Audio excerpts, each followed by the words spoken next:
శివార్త మీ వార్త. ఓం నమ శివాయ. హర హర మహాదేవ. మదనపల్లి సిటిఎం గవిగుండు, మదనపల్లి భజన మండలి ధనలక్ష్మి. నమస్కారం. ఓం నమ శివాయ. మేము గవిగుండు గుడిని దర్శించడానికి మదనపల్లి నుంచి వచ్చినాము. అయిందైతే 50 ఏళ్ళు ఈ సేవలో. ప్రతిరోజు తెల్లవారు వస్తా, ఇక్కడ స్వామికి ఇది చేసి దీపం పెట్టేసి బయటకు వెళ్ళిపోతాం. ఇప్పుడు మనం చూస్తున్న గవిగుండులోని పక్కన గవి. ఈ గవిలో ముందు మునీశ్వరులు ఇక్కడ తపస్సు చేసేవారంట.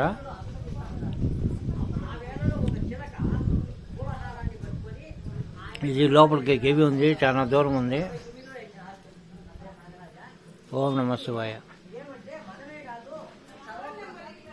గవిని శివరాత్రికి శుభ్రం చేస్తున్నారు. దానివల్ల ఇక్కడ వస్తువులన్నీ అడ్డంగా ఉన్నాయి. భక్తులు పుణ్య స్నానాలు ఆచరించే గవిగుండు కోనేరు.